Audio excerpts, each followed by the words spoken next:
तो जैसा कि लास्ट एपिसोड में हम लोगों ने देखा था कि युनफी अपनी बहन की मदद करने के लिए फौरन से जाओ युन से लड़ने के लिए तैयार हो जाता है। उसके पास एक 5 एलिमेंट बॉडी होती है जिसके दम पर वो अच्छे को टक्कर देने की कोशिश करता है और उनसे जीत भी जाता है। मगर इस मर्तबा उसका सामना जाओ युन से होने वाला था। वो पहले उससे हैंड टू हैंड फाइट करके भी देख लेता है मगर उसका कोई फायदा नहीं होता। तो वो जाओ युन को अपनी 5 एलिमेंट पावर के जरिए हराने की कोशिश करता है, जिसके जरिए वो वहाँ पर एक बहुत बड़ा डोमेन क्रिएट करके एक बहुत ही पावरफुल एनर्जी अटैक कर देता है। मगर जाओ युन के पास अपनी क्योस होली बेल होती है जिसकी मदद से वो उस अटैक को भी रोक लेता है। मगर युनफी यहाँ पे भी हार मानने वाला नहीं था।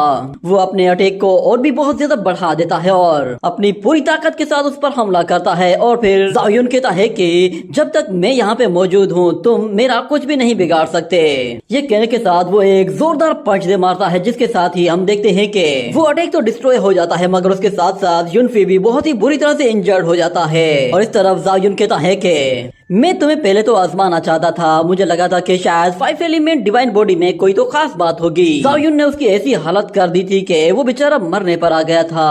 वो अपनी सिस्टर से कहता है कि हम लोग क्योस होली लैंड से हार गए हैं। ये कहकर वो बेहोश हो जाता है और उसकी सिस्टर फिर से रोना शुरू कर देती है और कहती है कि मेरा इकलौता भाई था, तुमने क्या कर दिया उसके साथ। बाकी लोग ये देखकर हैरान होते हैं कि जाओ युन ने इतनी आसानी से 5 एलिमेंट बॉडी को कैसे हरा दिया। आखिर ये बंदा है कौन, कहीं ये कोई मॉन्स्टर तो नहीं है। मगर फिर लिनशा उसे बताती है कि नहीं, ये मेरा भाई है और हम लोग क्योस होली लैंड सेक्ट के डिसाइपल्स हैं। मेरा भाई तो की रिफाइनिंग के 7th लेवल में है। ये सुनकर वो लोग कहते हैं कि अच्छा ऐसी बात है तो फिर ठीक है। मगर अचानक उन लोगों को झटका सा लगता है जब उन्हें पता चलता है कि ये अभी भी की रिफाइनर है। मगर फिर लिनशा उन्हें बताती है कि हाँ मेरा भाई की रिफाइनिंग लेवल के 7th स्टेज तक पहुंच चुका है मगर उसका कॉम्बैट पावर लेवल 8 लाख तक पहुंच चुका है। मैं हमेशा से चाहती थी कि क्योस होली लैंड में मेरे पास इस तरह का एक सीनियर ब्रदर हो जो कि हमेशा मेरी प्रोटेक्शन करे। और तुम लोगों को एक बात तो मैंने बताई भी नहीं, मेरा भाई ना सिर्फ क्योस होली लैंड से का एक टॉप का डिसाइपल है बल्कि वो क्योस होली लैंड का एक सन ऑफ गॉड भी है। और जहाँ तक मेरी बात है मैं भी क्योस होली लैंड के ही डिसाइपल हूँ और मेरा लेवल भी मेरे भाई के जितना ही है। मगर मैं खूबसूरती में उससे बहुत ही आगे हूँ। और हमें वहाँ पर ऊपर एक और बंदे को दिखाया जाता है जो कि काफी देर से जाओ युन को देख रहा था। उसे पता चलता है कि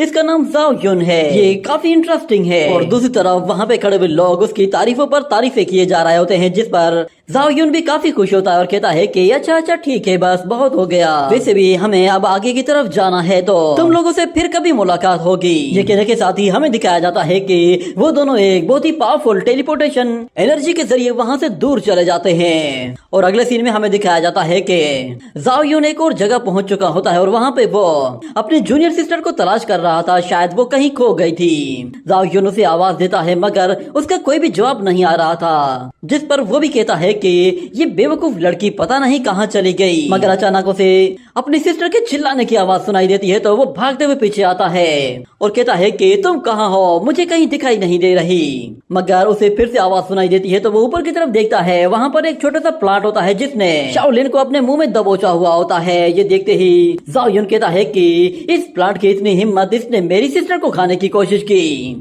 ये कहने के साथ ही वो अपने एक बहुत ही पावरफुल पंच के साथ फ्लावर के चित्र उड़ा देता है और हमें उसका एक छोटा सा लीफ दिखाई देता है। ये देखकर जाओ युन बहुत ही ज्यादा डर जाता है। उसे लगा कि शायद शाओलिन एक छोटे से लीफ में कन्वर्ट हो चुकी है, जिस पर उसे बहुत ज्यादा अफसोस होता है और वो कहता है कि मुझे माफ कर दो, मैंने सोचा भी नहीं था कि तुम्हारा एंड इस तरह का होगा। पता नहीं मैं मास्टर को क्या मुंह दिखाऊंगा। मगर उसे फिर से अपनी सिस्टर की आवाज सुनाई देती है तो छोटे से पत्ते के करीब चला जाता है और कहता है कि शाओलिन बोलो, मैं सुन रहा हूँ, क्या तुम कुछ कहना चाहती हो। तो शाओलिन कहती है कि मुझे बचाओ, मैं अभी भी इसके मुंह में हूँ। और जाओ युन पीछे देखता है तो वो फ्लावर तो अभी भी अपनी जगह पर मौजूद होता है। उसने एक पंच मारकर उसका सिर्फ एक छोटा सा लीफ ही तोड़ा था, मगर इस मर्तबा वो अपनी 9 टन इमोर्टल फिस्ट का इस्तेमाल करते हुए उस फ्लावर के टुकड़े टुकड़े कर देता है। और उसकी सिस्टर बाहर आते ही रोना शुरू कर देती है और कहती है कि मुझे तो लगा था कि मैं तुम्हें दोबारा कभी नहीं देख पाऊंगी। ये जगह सच में बहुत ही ज्यादा खतरनाक है। मगर फिर जाओ युन से कहता है कि अगर तुम्हें वाकई में इतना ज्यादा डर लगता है तो फिर तुम अकेली क्यों चली गई, तुम्हें मेरे साथ रहना चाहिए था और ये तुम्हारा ही आइडिया था ना कि हमें ऐसी जगह जाना चाहिए। ये कहते ही वो पीछे मुड़कर देखता है तो शाओलिन के हाथ में एक ग्लोइंग मशरूम होती है, जिसे देखकर जाओ युन कहता है कि जरा 1 मिनट रुको, ये ग्लोइंग मशरूम है ना। तो वो कहती है कि हाँ तुमने बिल्कुल सही कहा, मैं तुम्हारे लिए ये मशरूम ढूंढने के लिए यहाँ पर आई थी। तो फिर जाओ यून दोबारा से कहता है कि क्या वाकई में श्योर हो गए, ये ग्लोइंग मशरूम मेरी कोई हेल्प कर सकती है? मगर शाओलिन कहती है कि नहीं, ग्लोइंग मशरूम नहीं है, इसे 9 लीफ जिनोडर्मा कहते हैं। इसे एक मर्तबा खा कर देख लो, तुम्हारी पावर वो 8 लाख कॉम्बैट पावर से सीधा 10 लाख कॉम्बैट पावर तक चले जाएगी। ये सुनकर जाओ यून को भी हैरानी होती है कि ये मशरूम मेरी पावर को 10 लाख तक पहुंचा देगी। क्या तुम वाकई में श्योर हो? क्या मैं इसे खा लूं? तो लिल कहती है कि हाँ हाँ तुम खा लो, मैं पूरी तरह से श्योर हूँ, मैंने मास्टर वू की बताई हुई हर एक इंस्ट्रक्शन को इस बुक में पढ़ लिया है। तो जाओ यून भी कहता है सच में ये तो फिर काम की चीज है। शाओलिन तुम तो सच में मेरे लिए एक ब्लेसिंग की तरह हो। वो जैसे उसे खाने की कोशिश करता है तो उसके चेहरे पर बहुत ही अजीब अजीब तरह के मार्क्स बन जाते हैं, जैसे कि उस मशरूम को खाते ही उसका नेगेटिव इफेक्ट उसके चेहरे पर आ गया हो। ये देखते ही फिर शाओलिन कहती है कि अरे नहीं, लगता है कि शायद ये दूसरी वाली मशरूम थी और उस बुक में मैंने गलत पेज में गलत इन्फॉर्मेशन रीड कर ली। असल में वो सेलेशियल मशरूम एक ऐसी जगह उगता है जहाँ पर ड्रैगन एनर्जी होती है। तो फिर जाओ यून कहता है कि क्या वहाँ पर 9 लीफ वेन भी होती है? तो शाओलिन कहती है कि हाँ बिल्कुल सही कहा तुमने। जैसे ही वो पीछे मुड़कर देखती है तो जाओ यून के सामने वही प्लांट मौजूद होता है। ये देखकर वो लोग भी काफी सरप्राइज होते हैं और जाओ यून कहता है जरा बताओ कि इसे किस तरह खाना है। तो फिर शाओलिन उस बुक को खोलती है और कहती है कि इस बुक के हिसाब से तुम्हें इसे डायरेक्टली खाना है। जिस पर जाओ यून कहता है कि ठीक है। और इस तरह शाओलिन कहती है कि जरा एक मिनट रुको, इस बुक में कुछ और भी इंफॉर्मेशन है। मगर इतने में जाओ यून ने उसकी बात सुने बगैर ही उस मशरूम को खा लिया था। वो उसे रोकने की कोशिश करती है मगर उसका भी कोई फायदा नहीं होता। जाओ यून ने मशरूम को पूरी तरह से निगल लिया था। इतना कहने के बाद जाओ यून उसे धक्का देकर पीछे हटा देता है और हमें दिखाया जाता है वहाँ पर किसी ने एनर्जी अटैक किया था जिससे जाओ यून ने लिन शाओ को बचा लिया था। और हमें दिखाया जाता है वहाँ पर युलोंग और मियाओटोंग आ गए थे। ये दोनों वही वॉरियर्स हैं जो कि पहले ही जाओ यून से पिट चुके हैं। उन्हें वहाँ पर देखकर लिन शाओ कहती है कि तुम लोगों की हिम्मत कैसे हुई दोबारा से हमारे सामने आने की? मगर युलोंग कहता है कि लोगों से मिले हुए काफी टाइम हो चुका है, फाइनली तुम लोगों से अब दोबारा मुलाकात हो रही है, आज सारे हिसाब किताब चुकते होंगे।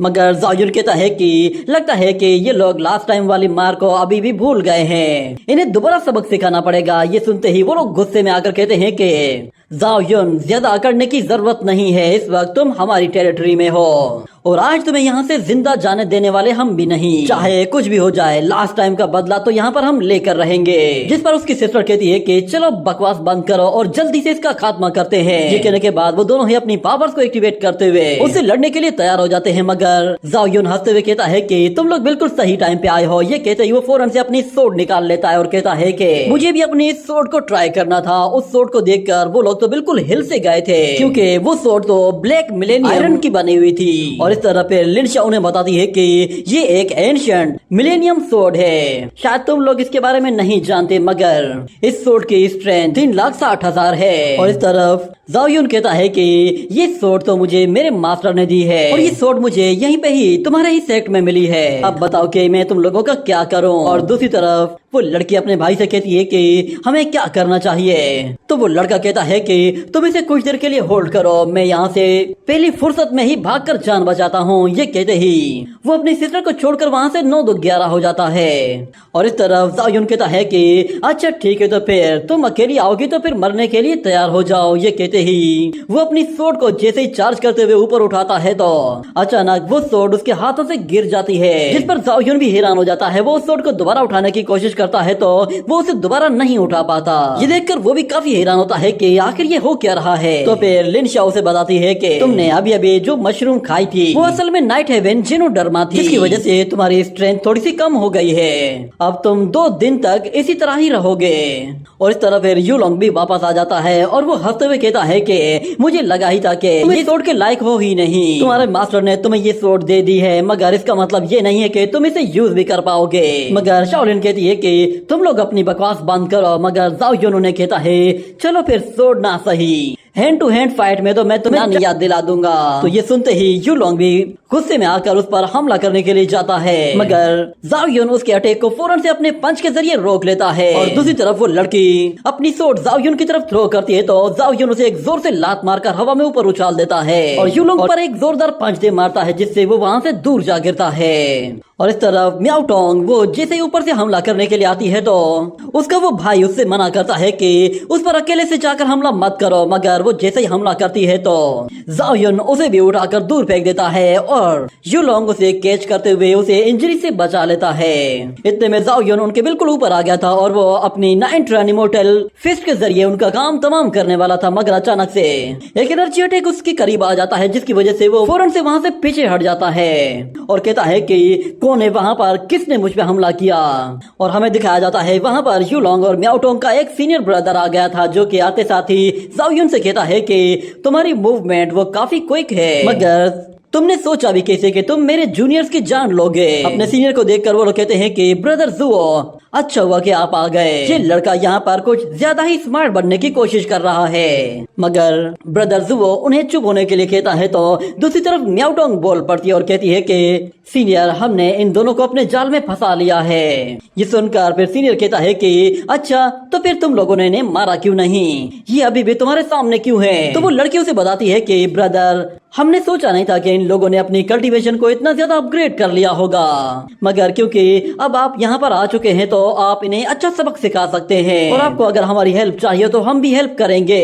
तो ब्रदर जुओ कहता है कि तुम्हारी हेल्प, तुम लोग भाड़ में जाओ। ये कहने के साथ वो जाओ यून पर हमला करने के लिए जाता है और उसे जैसे ही पंच मारता है तो जाओ यून भी सामने से उसे एक पंच मारता है और उसे पूरी तरह से अपनी एनर्जी से पुश करके पीछे धकेल देता है। और फिर जाओ यून से कहता है कि लगता है कि शायद तुम लोग अपनी औकात भूल गए होगे, तुम लोग एक होली सन के साथ फाइट कर रहे हो। मगर ब्रदर जुओ से कहता है कि तुम एक मर्तबा मेरे इस अटैक को बर्दाश्त करके दिखाओ, फिर मैं तुम्हें मानूंगा कि वाकई में तुम्हारे अंदर दम है। और वैसे भी तुम अभी इतने ज्यादा क्वालिफाइड तो हो भी नहीं कि मैं तुम्हें अपना नाम बताऊं या फिर अपने बारे में कुछ और इन्फॉर्मेशन दूं, क्योंकि तुम तो अगले अटैक में वैसे भी मरने वाले हो। ये सुनकर जाओ यून कहता है, लगता है तुम भी अपने इन भाइयों की तरह ही बेवकूफ हो, मुझे तुम्हारे बारे में जानने में कोई इंटरेस्ट नहीं। मगर ब्रदर जुओ कहता है कि तुम्हें क्या लगता है कि तुम हमारे सेक्ट में आओगे और हमारे ट्रेजर्स चुरा कर यहाँ से ले जाओगे। तो जाओ यून कहता है कि तुम बेवकूफ हो, मुझे इस तरह की किसी चीज में कोई इंटरेस्ट नहीं। और इस तरफ हम देखते हैं कि ब्रदर जुओ जाओ यून पर एक पाल्म ऑफ इमोर्टल एनर्जी का अटैक कर देता है। एनर्जी पाल्म अटैक का और ही इतना ज्यादा खतरनाक होता है कि उन लोगों को वहाँ पर खड़े होने में भी दिक्कत का सामना करना पड़ रहा था। और म्याओ टोंग और यू लॉन्ग कहते हैं कि इसका तो काम तमाम होने वाला है, इस अटैक के बाद तो किसी का भी बचना नामुमकिन है। और इस तरफ ब्रदर जुओ जैसे ही उस एनर्जी पाल्म अटैक को उसकी तरफ थ्रो करता है तो दूसरी तरफ जाओ यून वो 9 टर्न इमोर्टल फिस्ट का इस्तेमाल करता है और सीधा ऊपर जाते हुए उस एनर्जी पंच को जाकर जोर से हिट करता है, जिससे वो एनर्जी पाल्म अटैक तो पूरी तरह से डिस्ट्रॉय हो जाता है। मगर जाओ यून ब्रदर जुओ पर हमला करते हुए कहता है कि चलो मैं देखना चाहता हूँ कि तुम्हारी इमोर्टेलिटी की पावर क्या है, क्या तुम मेरे अटैक्स को रोक सकते हो या नहीं। इस तरफ ब्रदर जुओ भी समझ जाता है कि मैंने इस लड़के को बिला वजह में ही इतना हल्के में ले लिया। यहाँ पर म्याओ टोंग कहती है कि लगता है सीनियर ब्रदर को हमारी हेल्प की जरूरत है, मगर ये लड़का इसका मुकाबला कैसे कर पा रहा है। तो फिर शाओलिन उन्हें बताती है कि शायद तुम लोगों ने कभी 9 टर्न इमोर्टल फिस्ट के बारे में नहीं सुना होगा, तुम लोगों ने सच में अपनी लाइफ में कुछ भी नहीं सीखा। ये सुनते ही यू लॉन्ग कहता है कि चलो हम लोग एक साथ मिलकर हमला करते हैं। ये कहते ही वो तो आगे चला जाता है, मगर वो लड़की जैसे आगे बढ़ती है तो शाओलिन उसे रोक लेती है और कहती है कि तुम्हें क्या लगता है कि मैं तुम्हें अपने भाई के साथ चीटिंग करने दूंगी। जिस पर वो लड़की कहती है ठीक है तो फिर पहले तुम मरोगी। ये कहने के साथ ही वो अपनी सोर्ड निकालती है और शाओलिन पर हमला करना शुरू कर देती है, मगर शाओलिन अपने विप के जरिए उसके हर एक अटैक को बहुत ही आसानी से ब्लॉक करते हुए उसे पीछे धकेल देती है और उस पर हमला करने के लिए जैसे ही जाती है तो वहीं पे ही एपिसोड एंड हो जाता है।